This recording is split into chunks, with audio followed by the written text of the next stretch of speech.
The world is astonished by the Israeli success of vaccinating the country. In Israel, they already vaccinated 2 million people, 2 million citizens were vaccinated with the Pfizer vaccine, as far as I know, maybe also Moderna, but basically against the virus. It's over 20% of the country. There is a little more than 9 million citizens, 9.4, something like this. Now, if you take in account that anybody younger than 16 is not being vaccinated, in Israel, there is 2 million people younger than 16. It's a very young country. Now it makes it almost 7 million people from the people who are supposed to be vaccinated, who are candidates. Then there is more than 500,000 people who already got COVID-19. They were already infected by the virus. Most of them have antibodies. Then you take off this 500,000. Then it's almost a third of the country is vaccinated. In comparison to America, somebody told me today is already 10 million people vaccinated in a country that has probably 340 million people. We have a long way to go. That Israel is by far ahead of any country in the world. And Israel will become the case study of the world. The whole world wants to know, how is it going? What will be the number, how much of the society, of the population has to be vaccinated to make a difference, to stop the virus to spread. In addition, Israel has a very good data that's collected already for years about every patient in Israel. Because it's a socialist country, it's a socialist medical system, then they collected over years, it's one system or a few systems of computers. Basically, they collect the data and everybody knows from each other. They share the data. Then they can follow for everyone who was vaccinated. It's linked to his file, and they will be able to know in a year, in two, if there is any side effects, if it's going to be cause other problems in humanity. It's basically going to be a place for research for the whole world, not just for Israel, because it's a small country, and they will be able to record and follow up and to see exactly what happens. And the question is, what's the secret? How was Israel was successful in a place where any other country failed? Even America, that has already considered a high number, in other countries, they are much further behind. What happened? What's the secret? Then the first secret is what the Rebbe used to say, the answer. Then it's written about Israel, that this is a land that the eyes of God are in the Holy Land from the beginning of the year until the end of the year. What means the eyes of God? God watches the whole world. But Israel has special attention from God. Therefore, there's no surprise that Israel is doing better. They have a special blessing from God. The Holy Land, the holy people. But there is more to it. Cannot be more than the eyes of God, but there is another side to it that maybe gives more logical explanations too. In October, it was in Italy, a convention. Then the Senate, I think the government with some entrepreneurs put together, I think it was called Awakening or Revival, something like this. The rebirth of Italy, that's what they called it. And the purpose of this convention is how to bring renewal to the country, how to bring high-tech, how to revive the economy, how to wake up the country. The keynote speaker for the opening session was the Israeli ambassador to Italy. They turned to the Israeli ambassador and they told them, tell us your secret, how you became a startup nation. What is you in your history that would help you to become this, bring you this success? When he spoke there, he said something very interesting. He said, you called your convention awakening. Awakening means somebody sleeping and he wakes up. Then there is somebody, it could be, if you call it revival, can somebody who died. What's the difference, he asked, what's the difference, somebody who is dead and somebody who is just sleeping? Beside the point that this guy is breathing and the other guy is not. What's the difference on a more intellectual level, if you want? The difference is one thing, the dream. Somebody who sleeps can dream. When the Jewish people were exiled from the land of Israel, the rabbis, the leaders, the prophets knew that one day we come back to the land of Israel. But we need to preserve the identity as Jewish people, the love to Israel. We need to make sure that the Jewish people don't assimilate. Then they put in the prayer book, became a part of the prayer towards returning back to Jerusalem. Jerusalem became not just a physical, geographical place, it became the dream of the Jewish people.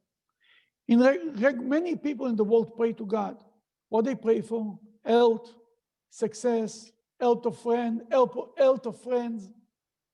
The Jewish people, on top of all of this, they pray also for the returning to Israel, for fulfilling the dream of going back to the Holy Land. Grace after meal. Many other religions say thank you to God for the food. They just say thank you for the food. The Jewish people say, in addition, thank you for the food, but God, thank you for Jerusalem. Bnei Yerushalayim Mir HaKodesh, Boneh Berachamav Yerushalayim, Amen. The one who builds Jerusalem. Soon, we pray for Jerusalem, we pray for the dream. The Jewish people developed the power, the gift of dreaming. And as the Rebbe once said, a Jew is a dreamer, because if not for the power to dream, he would never be able to survive the suffering of exile. What is a dream? There is the reality, and a dream elevates you above the reality. A dream gives you the power that the reality should not depress you. You can see things that the reality says it's impossible, but in your dream, it's possible. It could happen. There is a story about a Hasidic Jew who was in the gulags, in jail.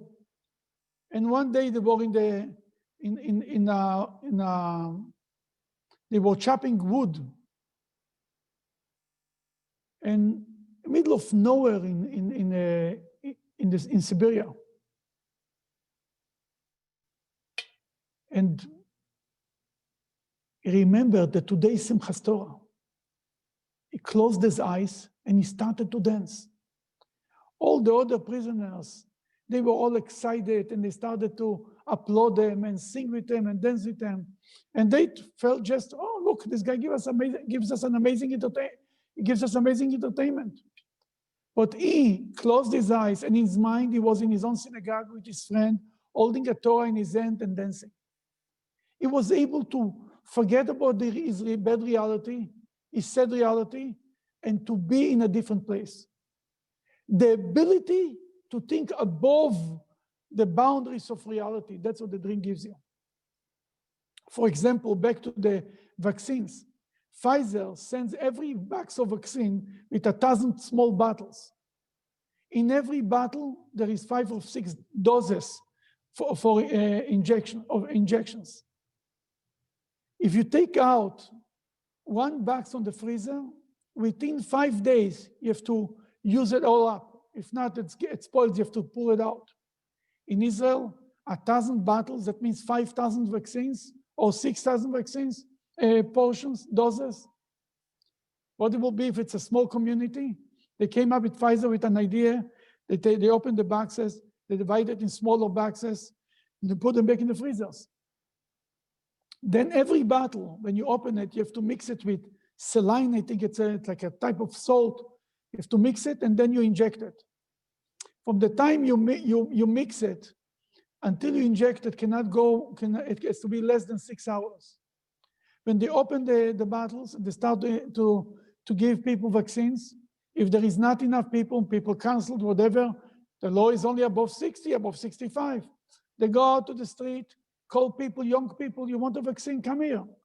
They make sure not one portion, not one dose is being wasted. That's called thinking out of the box. That's called being able to dream, to think of innovative ideas. And this brings us to the Parsha of this week. We read this old Parsha, a continuation from last week's Parsha. It's about the Exodus from Egypt. Last week we read about Moses meeting with God at the burning bush. God is telling him, please go become the Redeemer, take the Jewish people out of Egypt. One of the arguments that Moses says to God, he said, they will not believe me. God told them, what do you have in your hand? He said, a staff. He says, throw the staff on the floor and turn it into a snake. Why a snake?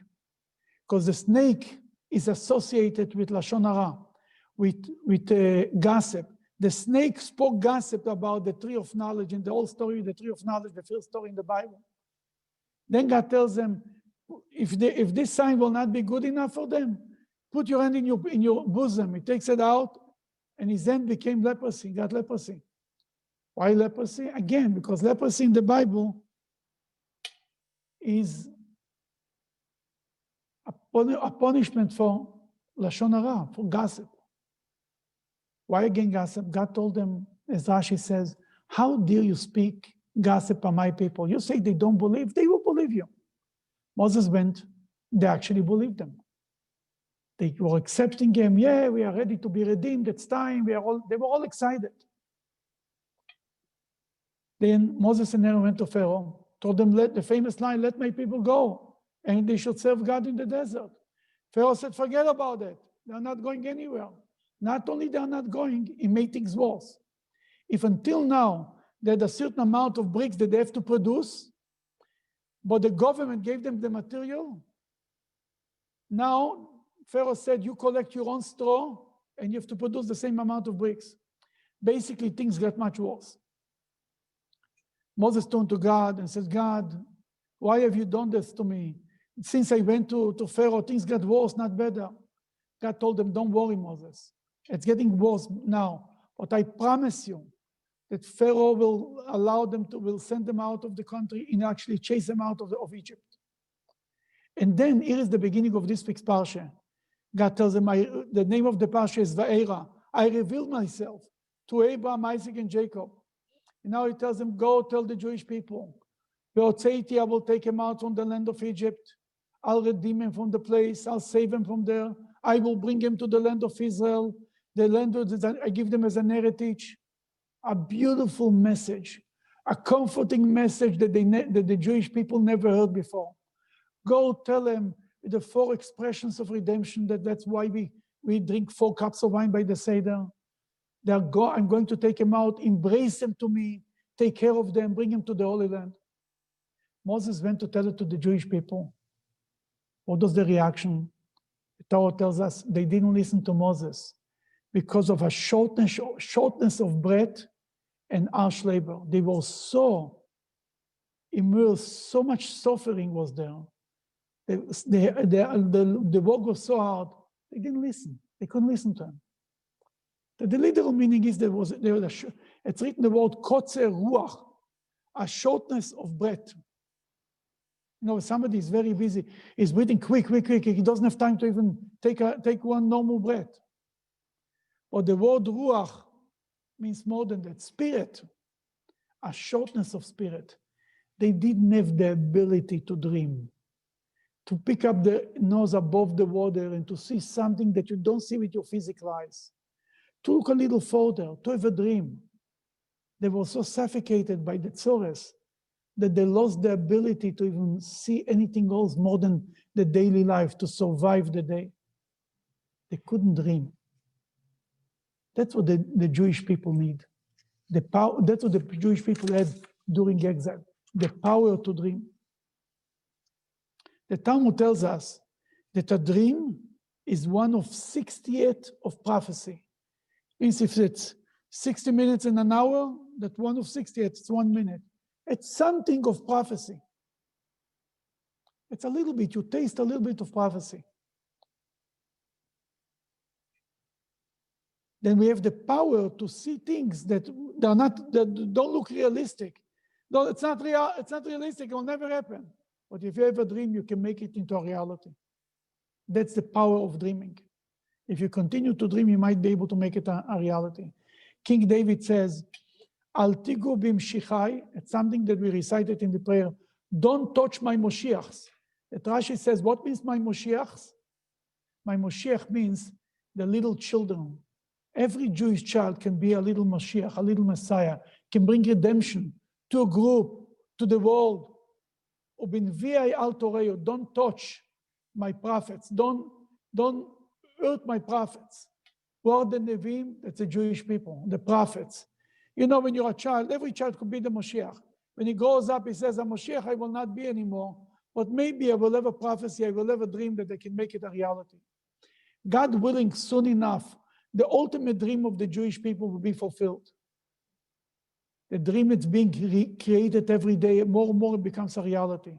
The coming of Moshiach will be speedily nowadays. Thank you all for joining.